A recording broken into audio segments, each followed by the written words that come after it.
doing this for a living has been detrimental to my spiritual life. And so I've had to figure out, okay, like, God, you knew what this was going to look like, and as much as I know, you've led me to do this, so help me. Benji Cowart is one of those Nashville songwriters that everybody seems to know or have worked with, and everybody seems to love. He's been a part of penning some of the biggest songs in Christian music over the last 2 decades, but more importantly, he's a thoughtful, kind, and passionate believer. We had him on a few months back and he gave us a beautiful devotional, but in this conversation, he has even more timeless insights.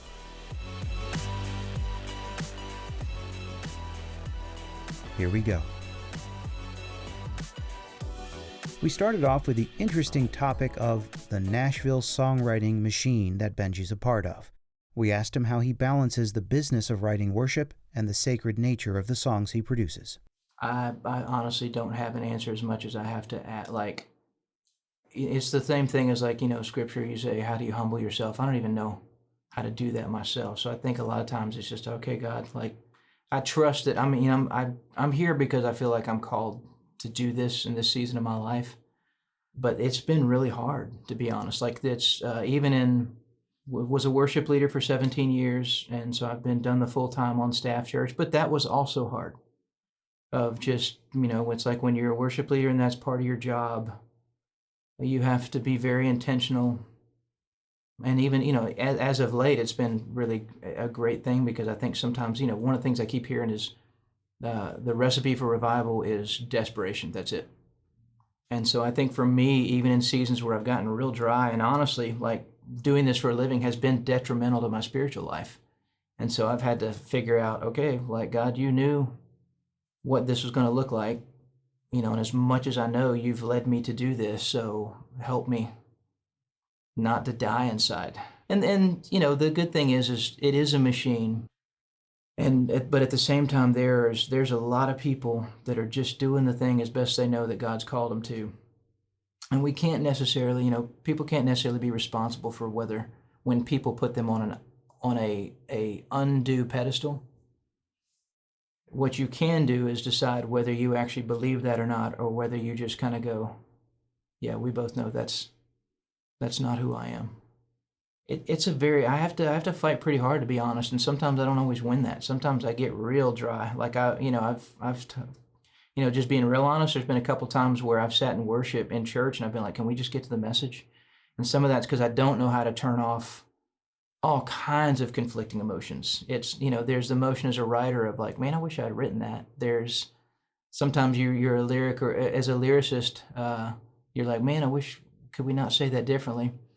But I also know that that also could have made me miss some great worship songs, that when I was a worship leader and turned off that filter and led them, I was like, oh man, this super repetitive thing is very powerful.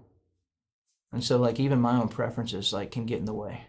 Post-Asbury revival, we asked Benji, what's the role of worship music in revival? Man, that's a great question. I know you're saying even as worship music versus worship. But man, I also, honestly, I really feel like worship became something in the church. Like, the thing that wrecks my heart a little bit is for someone to say, I went to church because of the worship. And I'm like, that is such an exercise in missing the point. So coming back to your question, I think in its ideal form, like even some of the little shakings we had of places, and I know everybody has their different views on Brownsville and Toronto and all that, but I do know songs came out of Brownsville.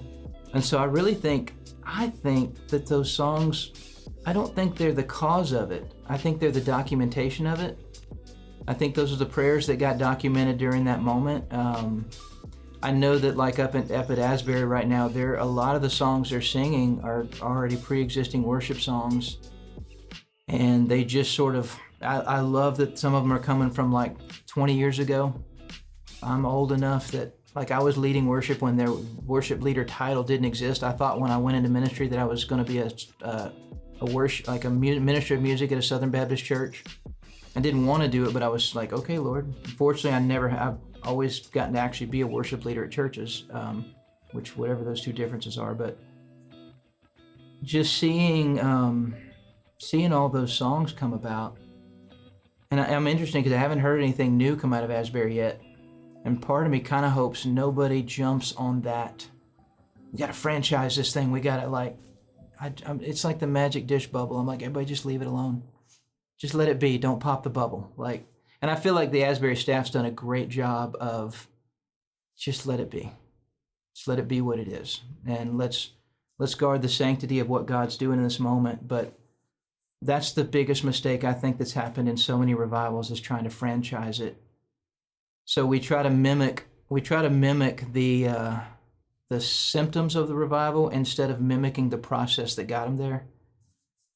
And so I think sometimes that worship can fall into that. I saw somebody on social media saying, "Hey, I wish I could find a church that just does music and just follows the Spirit, just like Asbury does." And part of my question was, well, what if the Spirit says that we're just doing the message today and we're not doing music? A revival could come from that. Or what if the Spirit says, I want you all to be quiet, like we're all just going to bow in reverence? So I'm not really answering your question, but I think worship has a part, and I think music has a part, but as what's cause and what's just symptomatic, or I feel like some of the best songs come out as almost just documentation of these are the prayers we prayed during that, and these are the prayers that rose up in those worship services, and we put them to music, and they just fit the moment. We'll be right back with songwriter Benji Cowart. But first, we had a conversation with Aaron Stewart, the co-founder of Planning Center, our partner on this episode. We asked him what is the most helpful tool Planning Center offers to musicians.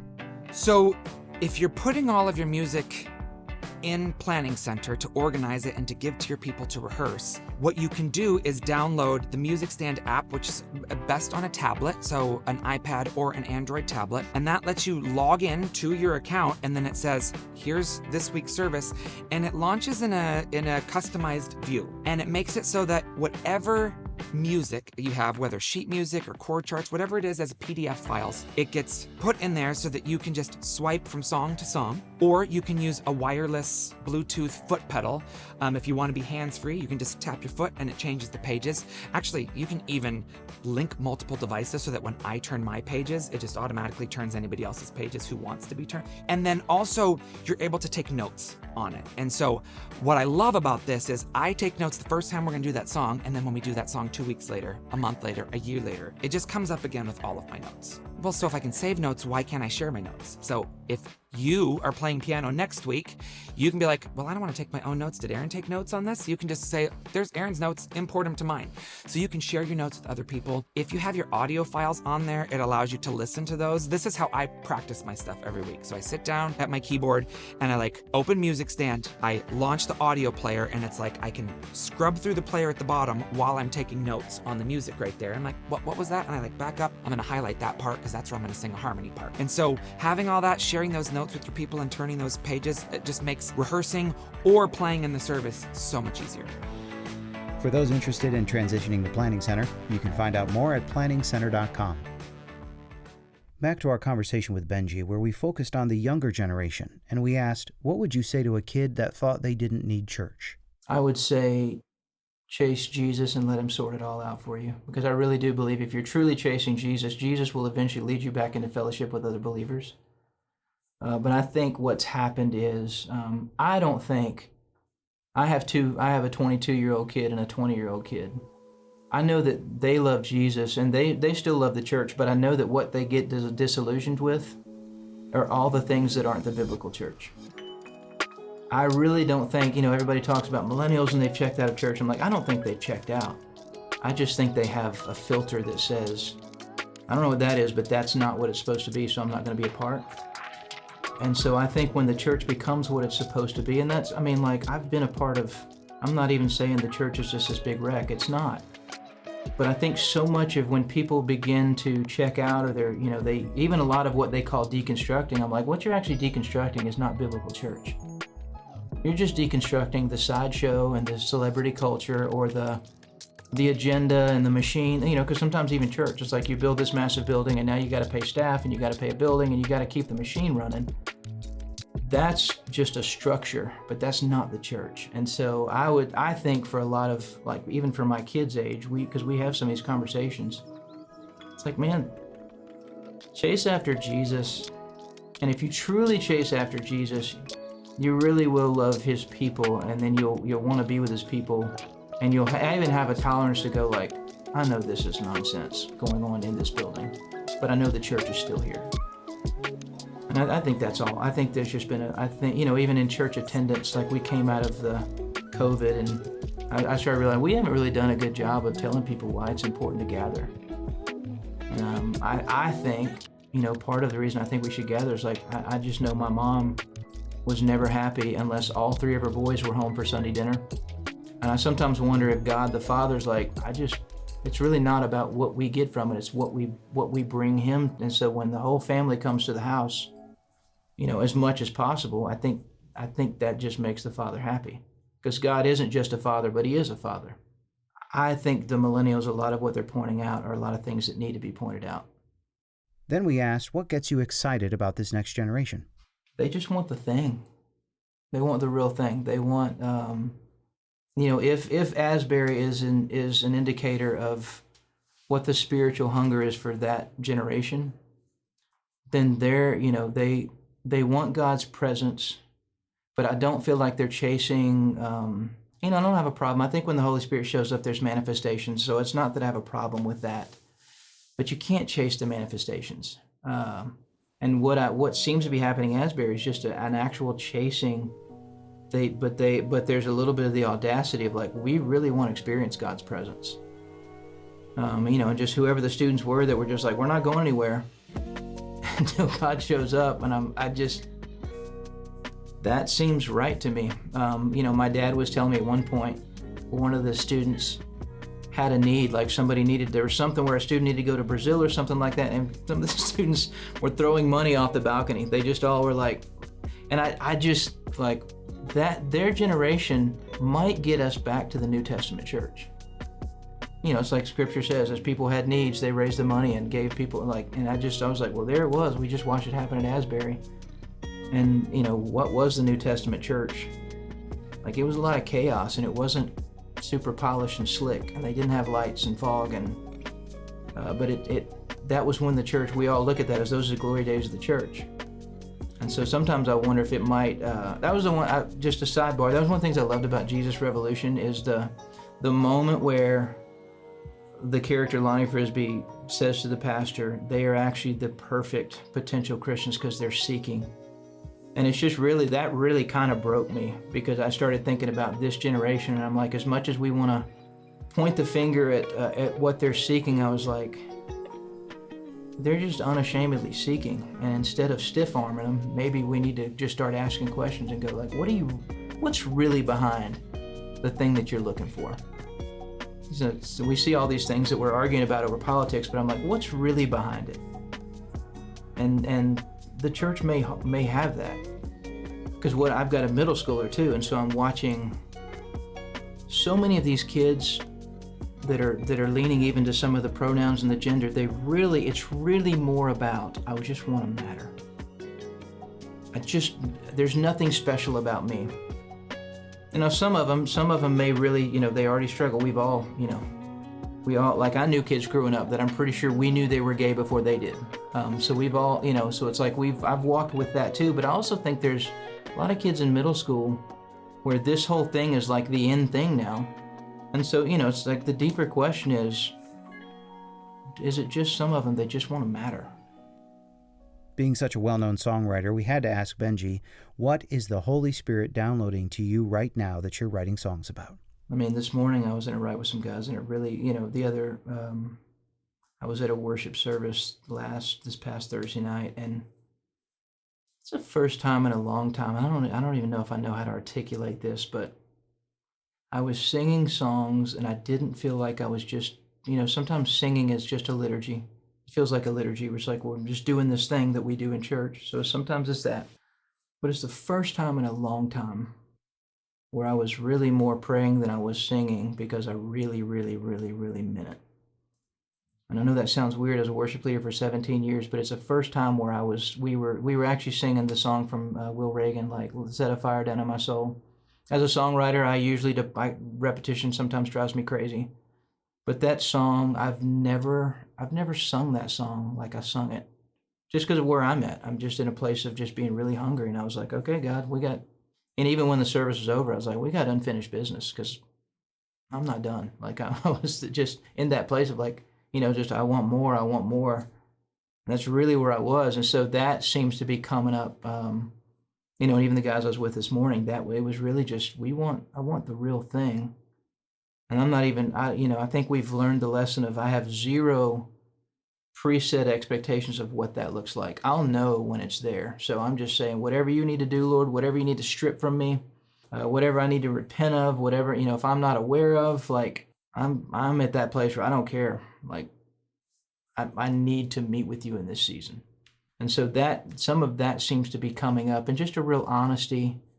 With songwriting, you're always trying to find the line of, we want to say something in a new way, not so much because we want to be slick, but that's, it's the same thing that a pastor, you're just trying to communicate something that we all find, and maybe, because when something's cliche or when something's familiar, we mentally check out. We know, if I say grace and I'm going to rhyme it with face, your brain's already out. So it's like, you're kind of always, that's the running joke. At one point, one of the publishing houses' password was no rhyming grace with face. Sometimes it's just the honest thing that you just say what needs to be said. And it doesn't need to be songwriter slick, and it doesn't need to be, needs to be new. It just needs to be the thing. Benji had a great answer to the question of what does it mean to be a ministry-minded artist? Man, that's a refreshingly good question. I think in my best words I can put to it is, first, do you sense, when I say calling, I don't mean, because when I went into ministry, I didn't so much ever hear God's voice as much as for me, these sense of you only have so many hours on this earth, what do you want to do with them? And that was what called me, because I was the guy that, I grew up in Nashville, went to Belmont, thought I was going to be in the music business. And my two nevers before God were, I'm not going to seminary and I'm not going into ministry. And of course, you know where that always goes. So, but really where it came when I finally went into ministry is I just felt like the question of what do you want to do with your hours? And that's different for everybody. Like, there's a lot of believers in country music, and that is what God's told them to do, and they are doing it very well. So it's not even, that was just how I answered that question. So one, there was a sense of calling, and then even as I began to, but the dream that God had put in my heart had always been to be a writer or be in the music industry. So when God took us out of Nashville to Texas to go into seminary, I was like, well, this was not the plan. And then for 15 years, we lived everywhere but Nashville. We lived in Florida, we lived in Vegas, I was on staff in Buffalo, New York for 7 years. And now I'm so grateful. I don't know if I'd have anything to say as a songwriter if I hadn't spent 15 years in the church.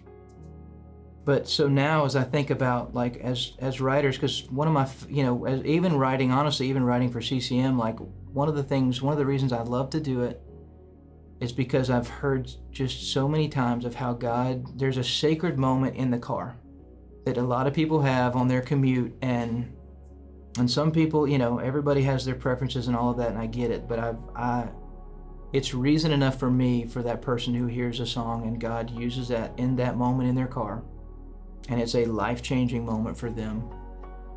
I always laugh that there's ever any ego in our industry, because I'm like, we're the tiniest slice of the music pie. Like, if you look at how much money's being brought into music industry at all, like, there's really not any room for ego in our industry. Like, come on. Like, if you're killing it in pop music or country music, you could, whether it's right or wrong, you could justify having an ego. But I'm like, come on. Like, this is Christian music. Like, seriously, knock it off. So as an artist, we've seen the artists that stay around because they actually do ministry. And I look at that and go, I see nothing but truth in that. Now, what is that? Does that mean you're a church? No, it doesn't mean you're a church artist, but it means that the conversation of your songs, whether you're a radio artist or whether you're a worship artist, are relevant to the church. And even if you're functioning in the role of evangelist, you're still relevant to the church. If you're functioning in the role of discipler in your music, you're relevant to the church. I'm amazed sometimes that there seems to be sometimes there's almost a dislike with, and this is not ever, I've never felt this with any artist who is actually an established artist, but sometimes you'll get a sense of like, do you even want to be doing this And those people don't last very long. I don't think if you are a Christian artist I don't think ministry is an option. It has to be part of who you are. Finally, we asked Benji for his take on the state of CCM and where Christian music is headed. I think some of what people wrestle with CCM is probably like when I think, and again, it's not so much a criticism, but I do know that in the glory days of when CCM first came about, and you honestly had a lyric-based genre with about 8 different genres with the same type of lyrical theme. So you'd have rap, you'd have Ray Boltz, you'd have like all these different like For Him, everything from For Him all the way to like Allies. Like I'm that old school, so I think if we make it a musical genre, I think that's a mistake. If it's a production-based genre versus a lyrical-based genre, because in a lyrical-based genre, then you can have a pretty wide range of a lot of different types of music, and they're just about the gospel. And when I look back at when Christian radio was at its best, that's kind of what I think made it what it was its best, is you were going to hear about 5 or 6 different genres on one station. And so I think what I gather, even with my kids, is the struggle with the production of the genre. And, and I think other genres struggle. There's a point in country where like literally every country song sounded exactly the same because it sort of started steeping into this production-based genre versus almost a culture-based genre. And I think we've gotten away from that now. We're into something a little more diverse, even in country music. So I think, honestly, I don't necessarily, I think there's a lot of lyrics and melody that if you set them to a different production, it would probably hit very differently. Well, one of the guys that really, really influenced me, he really was one of my heroes, is Paul Balash as a worship writer.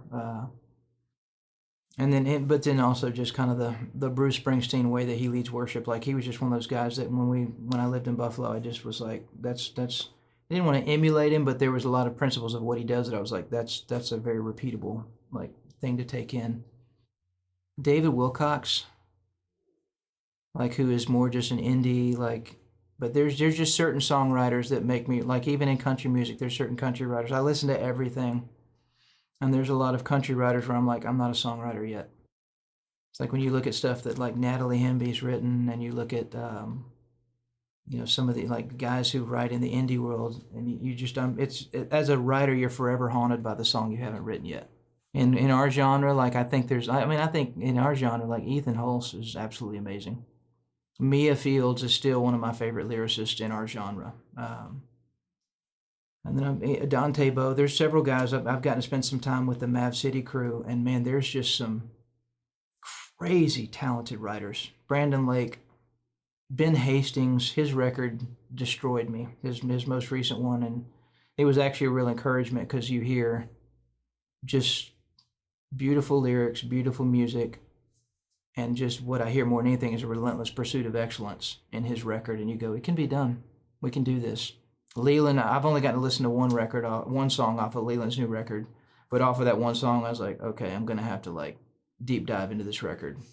So there are definitely like, I feel like we're seeing some really cool thing happens even in our industry of just going, hey, we want to push the limits of what we can do. We want to wrestle for just staying on one song for a long time. And but it's like it never feels like work, because it's like your songwriter's like, this is what, like, I want to make sure that this thing is right on every side.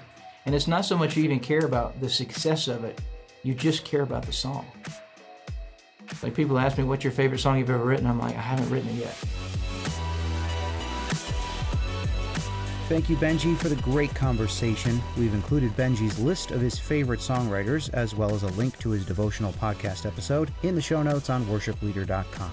If you haven't done so already, it would really mean a lot to us if you would subscribe to our podcast and leave us a review. All right, until next time, The Walk is brought to you by Worship Leader. I want to thank the team at Life Audio for their partnership. If you go to lifeaudio.com, you'll find a collection of faith-centered podcasts about health and wellness, parenting, current cultural events, Bible teachings, and more. So check them out at lifeaudio.com. I'm Joshua Swanson. Thanks for listening. Life Audio.